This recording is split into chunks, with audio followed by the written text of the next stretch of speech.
అన్య ప్రాంతములకు చెదిరిపోయినటువంటి 12 గోత్రముల వారికి, అంటే యోధావారు ఆయా ప్రాంతాలకు చెదిరిపోయినప్పుడు వారికి ఎదురైనటువంటి శ్రమలో, శోధనలో, వాటిల్లో వారు నిలబడలేక తిరిగి మళ్ళీ లోకంలో కలిసిపోతా ఉన్నారు.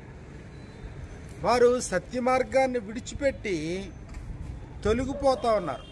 అలాంటి సందర్భంలో ప్రభు అయినటువంటి యేసుక్రీస్తు వారి యొక్క సహోదరుడైనటువంటి యాకోబు ఈ పత్రికని రాయడం జరిగింది.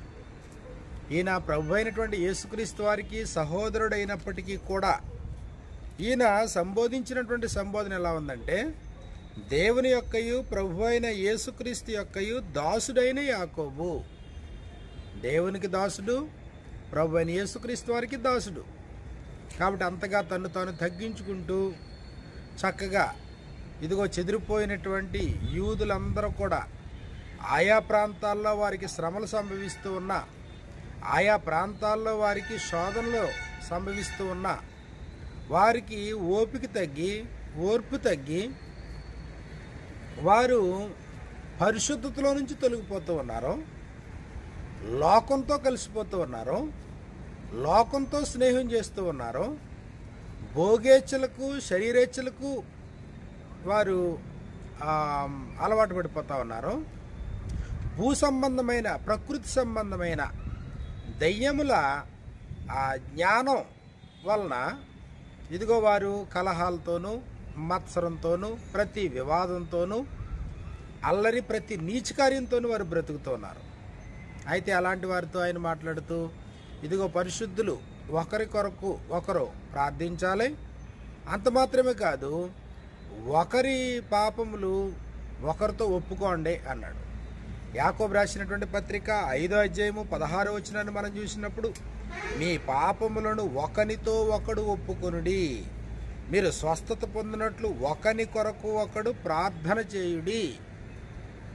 కాబట్టి ఒకరికొకరు సహకరించుకోవాలి, ఒకరికొకరు ప్రార్థన చేయాలి. అంత మాత్రమే కాదు 5వ అధ్యాయము 19-20 వచనాల్లో, నా సహోదరులారా, మీలో ఎవడైనను సత్యము నుండి తొలగిపోయినప్పుడు మరి ఒకడు అతనిని సత్య మార్గమునకు మళ్లించిన ఎడల. కాబట్టి 3 ఉద్దేశాలు. ఒకటే ఒకరి పాపములు మరొకరితో ఒప్పుకోవడం, 2 ఒకరి కొరకు ఒకరు ప్రార్థన చేయడం, ఎందుకంటే నీతిమంతుల ప్రార్థన బలము గలదై, అది ఏలియా ప్రార్థనతో పోల్చాడు. అదే ప్రకారంగా 3వ సంగతి ఏంటంటే, ఇదిగో సహోదరులు అనబడిన వారిలో ఒకవేళ ఎవరైనా ఈ సత్యము నుండి తొలగిపోయినప్పుడు మరి ఒకడు, సత్యము నుండి తొలగిపోయిన ఒకనిని మరి ఒకడు సత్యమునకు మళ్లించాలి, అంటే తప్పు మార్గము నుండి మళ్లించాలి అన్నాడు అన్నమాట. కాబట్టి 5 అధ్యాయాల్లో అనేకమైనటువంటి సంగతులు. మొట్టమొదటి సంగతిని మనం చూసినప్పుడు ఇదిగో శోధనలో, క్రైస్తవునికి శోధనలు అనేవి సర్వసాధారణమైనటువంటి సంగతే. మీకు శోధన కలిగినప్పుడు పరిశుద్ధులు తొందరపడద్దు. శోధనలు అనేవి మేలు కొరకే తప్ప శోధనలు అనేవి కీడు కొరకు కాదు. శోధించేవాడు దేవుడు కాదు, శోధన నుండి తప్పించేవాడైనా. కాబట్టి ఒకవేళ ఎవరైనా పాపం చేస్తున్నారంటే ప్రతివాడు తన స్వకీయమైన దురాశ చేత ఎడవబడి మరులు గొల్పబడిన వాడి శోధింపబడును. దురాశ గర్భమును ధరించి పాపమును కనగా పాపము పరిపక్వమై మరణమును కనును. కాబట్టి 1వ అధ్యాయము మొదటి 18 వచనాల్లో కూడా శోధన ధన్యకరము అని చెప్పాడు. శోధన వచ్చినప్పుడు మీరు ఆనందించండి అని చెప్తా ఉన్నాడు. 1వ అధ్యాయము 2-3 వచనాలు మనం చూసినప్పుడు, నా సహోదరులారా, మీ విశ్వాసమునకు కలుగు పరీక్ష ఓర్పును పుట్టించినని ఎరిగి మీరు నానా విధములైన శోధనల్లో పడినప్పుడు అది మహానందమని ఎంచుకొనుడి. శోధనలో పడ్డావా, అది మహానందమని ఎంచుకో. ఎందుకంటే విశ్వాసంలో కలుగు పరీక్ష ఓర్పును పుట్టించునని ఎరిగి. శోధనలు వచ్చినప్పుడు అది నీ మేలు కొరకే అన్నాడనమాట.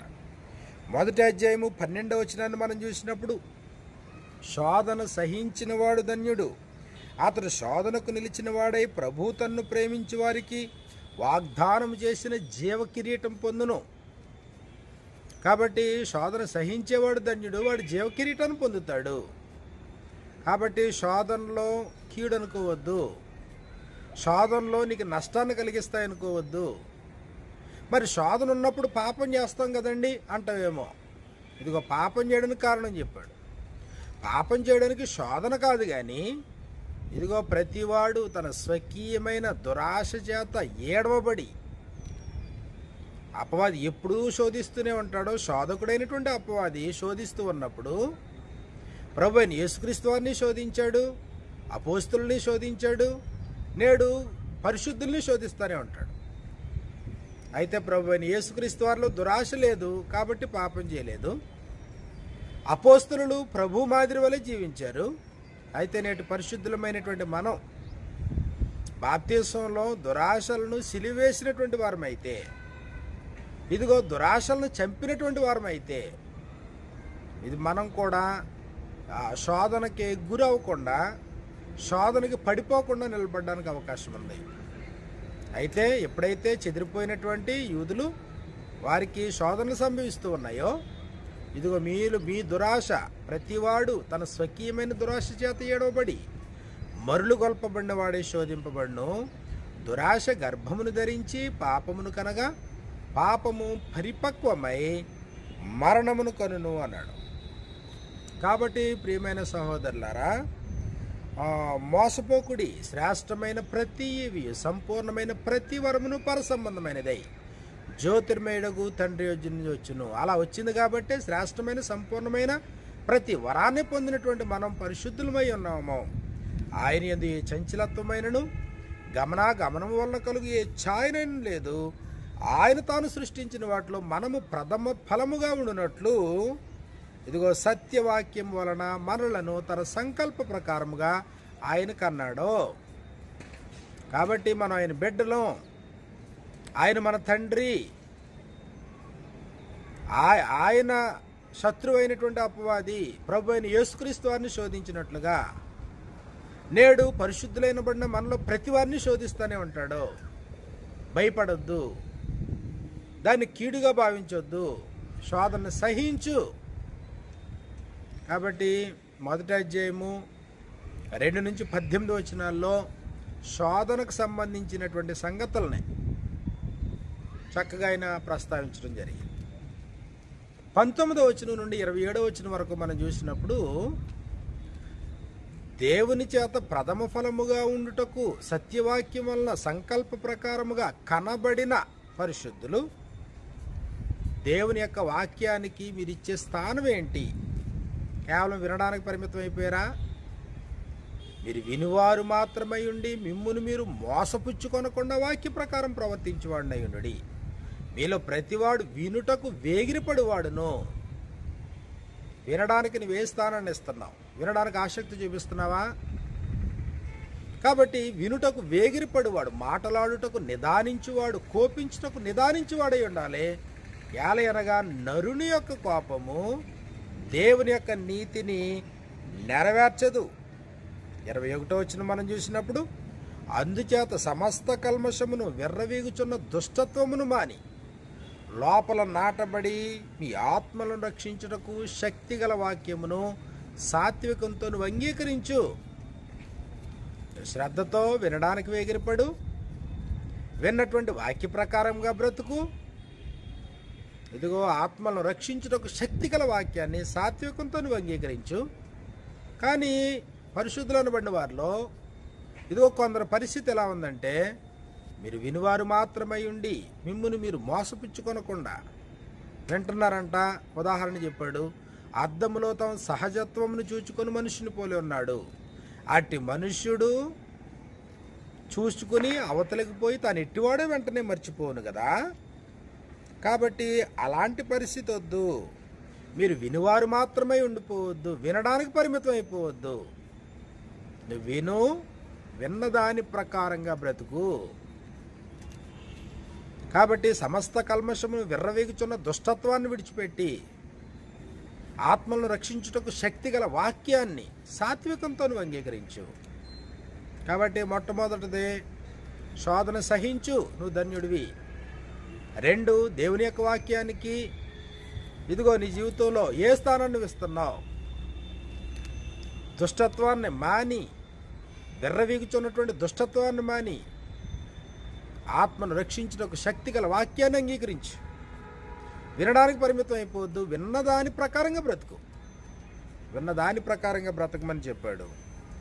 అలాగే మూడో సంగతిని మనం చూసినప్పుడు, దేవుని ఎదుట పవిత్రము నిష్కళంకమునైన భక్తి ఏదనగా దిక్కులేని పిల్లలను, విధవరాండ్రను వారి ఇబ్బందులలో పరామర్శించుట, ఇహలోక మాలిన్యము తనకు అంటకుండా తన్ను తాను కాపాడుకొనుటయే.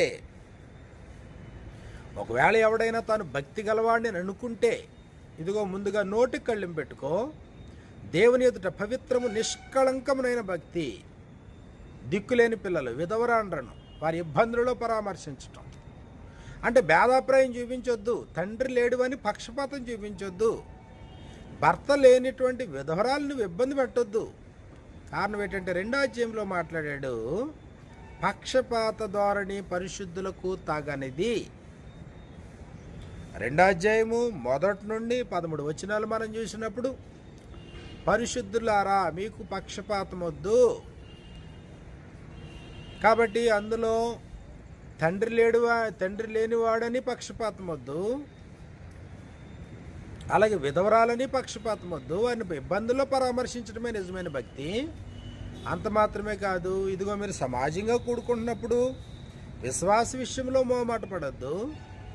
ఇదిగో ప్రశస్త వస్త్రములు ధరించుకొని, చేతికి ఉంగరం పెట్టుకుని, ఒకవేళ ఎవడైనా మీ సమాజ మందిరంలోనికి వచ్చినప్పుడు మురికి బట్టలు కట్టుకుని దరిద్రుడు లోపలికి వచ్చినాళ్ళ, ఇదిగో మీరు ప్రశస్త వస్త్రములు ధరించుకున్న వాడిని చూచి సన్మానించి నువ్వు ఇక్కడ మంచి స్థలం ముందు కూర్చుండుము.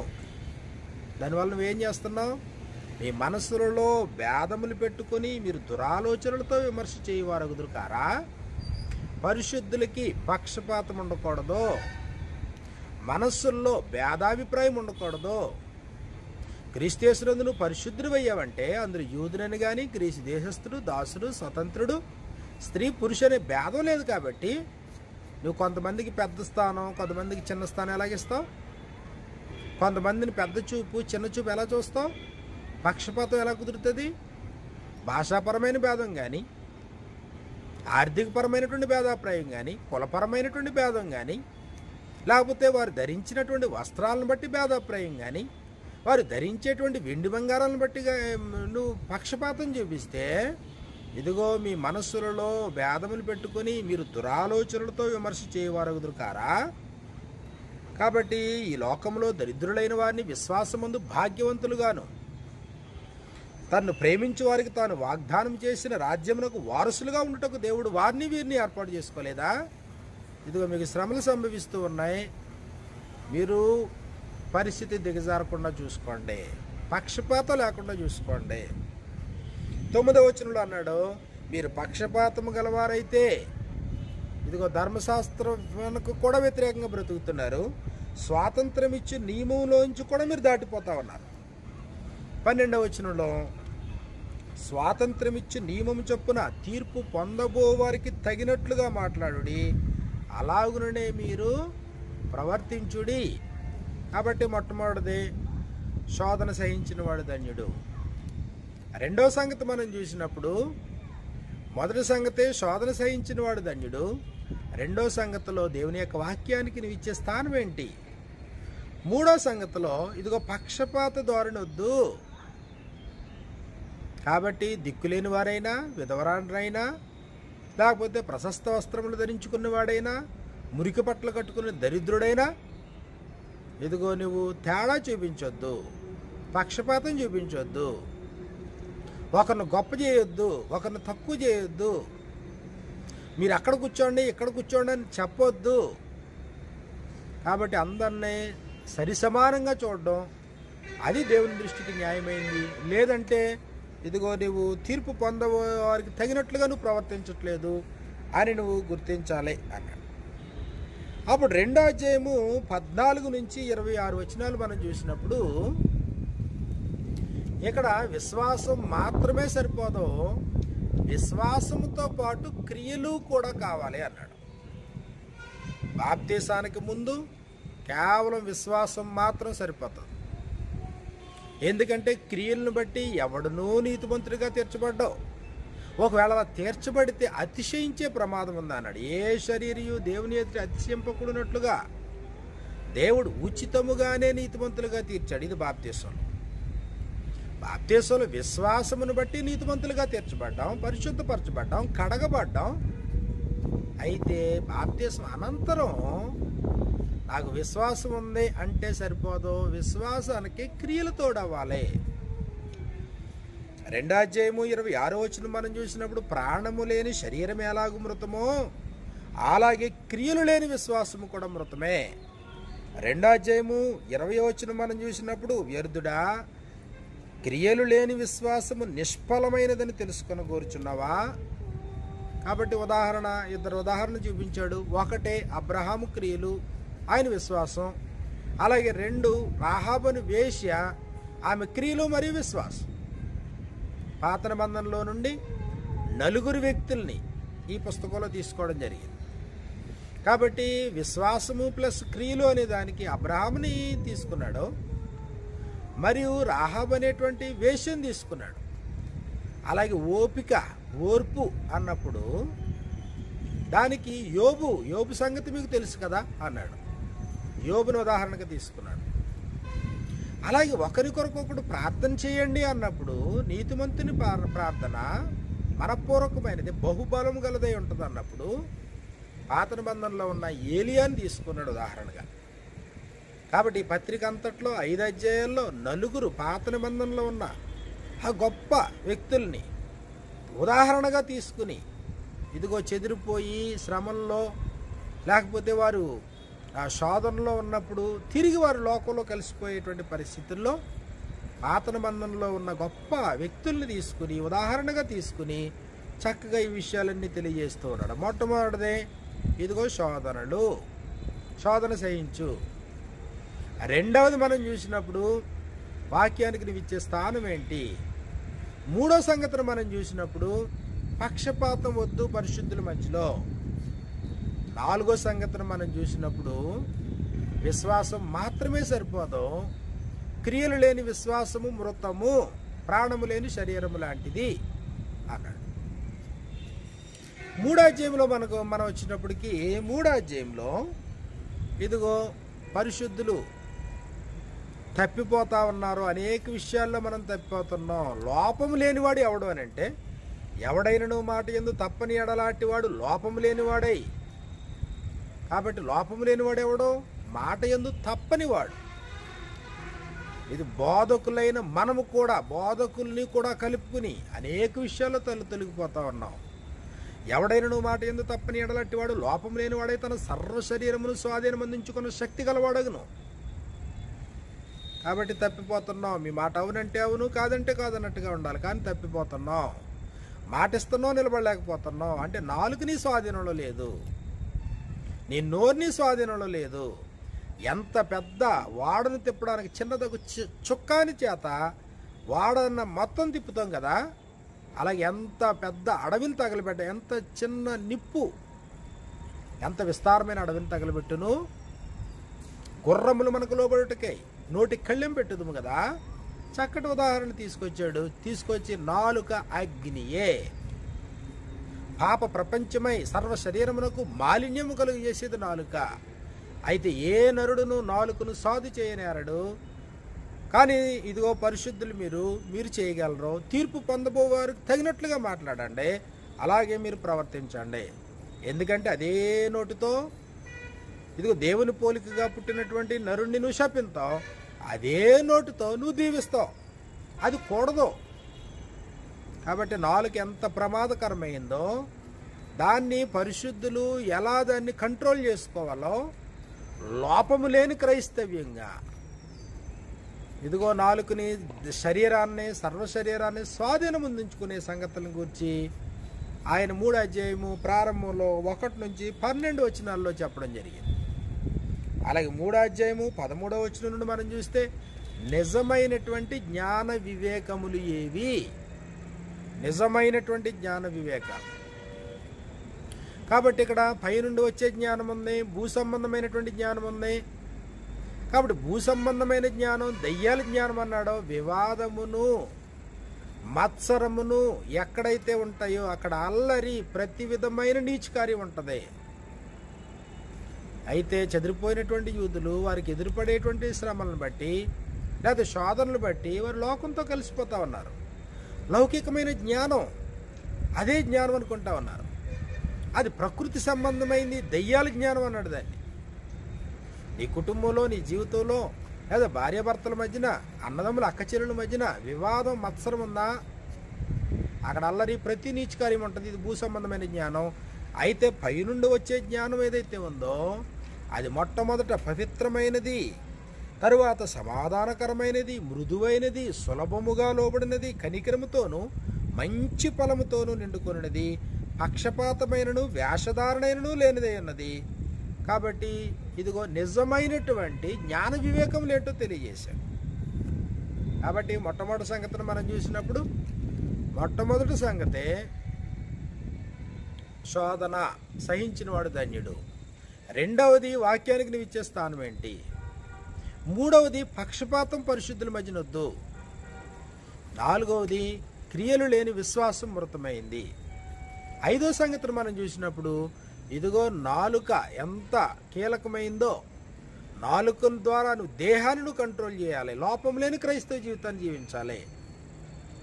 ఆరో సంగతిని మనం చూసినప్పుడు జ్ఞాన వివేకములు, నిజమైన జ్ఞానం ఏది అనే సంగతిని తెలియజేసి 4వ అధ్యాయం దగ్గరికి వచ్చేటప్పుడు 4వ అధ్యాయం అంతట్లో కూడా ఇదిగో వారికి ఎదురయ్యేటువంటి పరిస్థితులను బట్టి లోకంతో రాజీ పడిపోతా ఉన్నారు.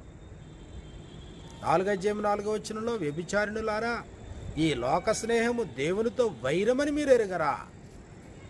లోక స్నేహము దేవునితో వైరము.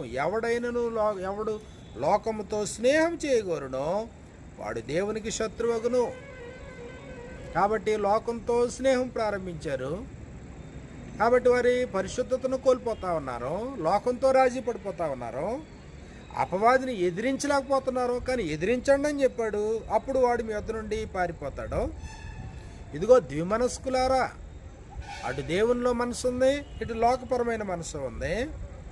అంత మాత్రమే కాదు, మీలో యుద్ధములు పోరాటములు దేని నుండి కలుగుచున్నవి? మీ అవయవములలో పోరాడు మీ భోగేచ్ఛల నుండి కదా. భోగేచ్ఛలు, శరీరేచ్ఛలు అంటే లోకంతో కలిసిపోతా ఉన్నారు. మీరు ఆశించున్నారు, దొరకట్లేదు, నరహత్య చేస్తున్నారు అంటే పరిశుద్ధులు ఏమైపోతున్నారు? నరహత్య చేయుదురు, మత్సరపడుదురు కానీ సంపాదించుకొనలేరు, పోట్లాడుదురు, యుద్ధము చేయుదురు కానీ దేవుని అడగనందున మీకు ఏమీ దొరకదు. ఒకవేళ మీరు అడిగినా మీ భోగముల నిమిత్తము వినియోగించుటకై దురుద్దేశంతో మీరు అడుగుతున్నారు. కాబట్టి లోకంతో కలిసిపోతున్నారు. 11వ వచనంలో మనం చూసినప్పుడు ఇదిగో సహోదరుడు ఒకనికి విరోధముగా ఒకడు మాట్లాడుతూ ఉన్నాడు. అలా మీరు మాట్లాడొద్దు. వారు తీర్పు తీరుస్తున్నారు, మీరు తీర్పు తీర్చొద్దు. అంత మాత్రమే కాదు, నేడైనా రేపైనా ఒకానొక పట్టణంలోకి పోయి అక్కడ 1 సంవత్సరం ఉండి వ్యాపారం చేసి లాభం సంపాదించమరండి అని చెప్పుకున్న వాళ్ళ చెదిరిపోయారు కదా. రేపేం సంభవించినో మీకు తెలియదు. మీ జీవం ఏపాటిది? మీరు కొంతసేపు కనబడి అంతలో మాయమైపోవు, ఆవిరి వంటి వారు.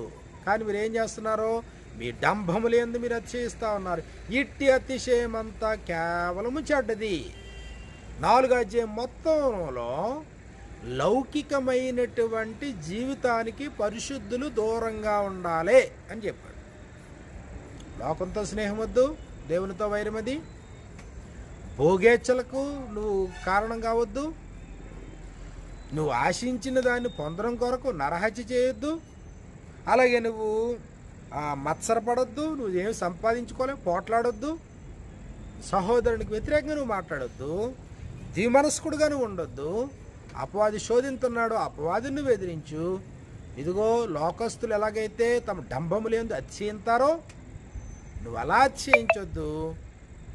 నీవు డంబములందు అతిశయించకుండా ప్రభు చిత్తమైతే బ్రతికి ఉండి ఇది అది చేతమని చెప్పుకొనవలెను.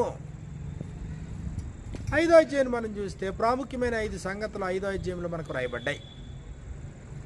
మొట్టమొదటి సంగతిని మనం చూసినప్పుడు ఇదిగో ధనం. పరిశుద్ధులు ధనం పట్ల వారు వ్యవహరించే విధానం. కాబట్టి అక్కడ అంత్య దినములందు మీరు ధనమును కూర్చుకొంటిరి. మీరు కూర్చుకున్నటువంటి ధనము మీకు వ్యతిరేకముగా సాక్ష్యమిస్తూ ఉంది. మీరు కూర్చుకున్నటువంటి మీ ధనం, మీ వెండి బంగారాలు, మీ బట్టలు చిమ్మిటి కొడుతున్నాయి. వాటి తుప్పు మీ మీద వ్యతిరేకంగా మీకు సాక్ష్యం చెప్తా ఉందన్నాడు. కాబట్టి మీరు భూమి మీద సుఖముగా జీవించి భోగాసక్తులై వదదినమందు మీ హృదయములను పోషించుకుంటురి. కానీ భూమి మీద మీరు ధనాన్ని కూర్చొద్దు, పరలోకంలో ధనాన్ని కూర్చుకోండి అన్నాడు కదా ప్రభు. కాబట్టి ఇప్పుడు ప్రభు సహోదరుడైన యాకోబు మాట్లాడుతూ ఉన్నాడు, ధనము ఇదిగో అంత్య దినములందు మీరు ధనమును కూర్చుకొంటిరి అన్నాడు 3వ వచనం. అలాగే 2వ సంగతిని మనం చూసినప్పుడు 7 నుంచి 11 వచనాల్లో ఓపిక ఓపిక ఓపిక 5-6 సార్లు ఈ మాట ప్రయోగించాడు. సహోదరులారా, ప్రభు రాకడ వరకు ఓపిక కలిగి ఉండుడి. వ్యవసాయకుడు తొలకరి వర్షము కడవరి వర్షమును సమకుడు వరకు మీ విలువైన భూఫలము నిమిత్తము ఓపికతో కాచుకొని దాని కొరకు కనిపెట్టును కదా. ఓపిక ఎందుకు సన్నగిల్లింది మీలో? ప్రభు రాకడ సమీపించినది కనుక మీరును ఓపిక కలిగి ఉండండి, మీ హృదయములను స్థిరపరచుకోండి. అంత మాత్రమే కాదు, ధనవంతులారా, సహోదరులారా, ప్రభు నామమును బోధించిన ప్రవక్తలు శ్రమానుభవమునకు ఓపికకును మాదిరిగా మీరు పెట్టుకోండి. సహించిన వారిని ధన్యులని అనుకుంటున్నాం కదా. యోబు సంగతి చూడండి. యోబు సంగతిని మీరు వింటిరి కదా. అతడు ఎంతో జాలియు కనికరము గలవాడని మీరు తెలుసుకొని ఉన్నారు. కాబట్టి 7 నుంచి 11 వచనాల్లో పరిశుద్ధులకి ఓపిక అవసరమయ్యింది. ఓపికతో ఉన్నటువంటి వారు, సహించిన వారు ధన్యులు. అలాగే 12వ వచనం నుండి 18వ వచనం వరకు మనం చూసినప్పుడు ప్రార్థన ఎంత బలమైందో. మీలో ఎవరికైనా శ్రమ సంభవించిందా? ప్రార్థన చేయండి. ఎవరికైనా సంతోషం కలిగిందా? ప్రార్థన చేయండి. ఎవరైనా రోగిగా ఉన్నారా? అయినా ప్రార్థన చేయండి. ఒకరి పాపములు ఒకరితో ఒప్పుకోండి. ఒకరి కొరకు ఒకరు ప్రార్థన చేయండి. నీతిమంతుని ప్రార్థన మనఃపూర్వకమై బహుబలము గలదై ఉండును. కాబట్టి అప్పుడు దానికి ఉదాహరణగా ఏలియా మన వంటి స్వభావము గల మనుషుడే, మనలాంటి వాడే కదా. కానీ అతను వర్షింపకుండానట్లు ఆసక్తితో ప్రార్థన చేయగా 3.5 సంవత్సరముల వరకు భూమి మీద వర్షింపలేదు. అతను మరలా ప్రార్థన చేయగా ఆకాశం వర్షం ఇచ్చెను, భూమి తన ఫలం ఇచ్చెను. చివరగా 10వ సంగతిని మనం చూసినప్పుడు ఇదిగో చెదిరిపోయినటువంటి వీరు శ్రమలు సంభవించి శోధనలు సంభవించి ఒకవేళ సత్యము నుంచి ఒకవేళ ఎవరైనా తొలగిపోయారనుకో, తొలగిపోయిన వాళ్ళు తొలగిపోతుంటే మిగిలిన వాళ్ళు ఏం చేయాలి? యాకోబు రాసిన పత్రిక 5వ అధ్యాయం 19వ వచనాల్లో, సహోదరులారా, మీలో ఎవడైనను సత్యము నుండి తొలగిపోయినప్పుడు మరి ఒకడు అతనిని సత్యమునకు మళ్లించిన ఎడల పాపిని వాని తప్పు మార్గము నుండి మళ్లించిన వాడు మరణము నుండి ఒక ఆత్మను రక్షించి అనేకమైన పాపములను కప్పివేయనని తాను తెలుసుకొనవలెను. కాబట్టి ఏం చేయాలా? ఒకవేళ ఎవరైనా సత్యము నుండి తొలగిపోయిన వాడిని మరలా మళ్ళీ మార్గానికి తీసుకురావాలి మిగిలిన సహోదరులు. కాబట్టి ప్రభు సహోదరుడైనటువంటి యాకోబు చక్కగా పరిశుద్ధులను ఉద్దేశించి వారి జీవితాల్లో వారికి ఎదురయ్యే శ్రమలను బట్టి శోధనలను బట్టి ఇదిగో వారు చెదిరిపోయి విశ్వాసం నుంచి తొలగిపోయి మాకు విశ్వాసం ఉంది క్రియలు లేవు అనుకుంటా లోకంలో వారు కలిసిపోతూ ఉన్నప్పుడు, లోకంతో కాంప్రమైజ్ అయిపోతూ ఉన్నప్పుడు యాకోబు బహుబలంగా అనేకమైనటువంటి సంగతుల గురించి మాట్లాడాడు. మొట్టమొదటిదే ఇదిగో శోధన సహించిన వాడు ధన్యుడు అన్నాడు. రెండవది వినడానికి మీరు ఇచ్చేటువంటి స్థానం ఏది? దేవుని యొక్క వాక్యాన్ని వినడానికి.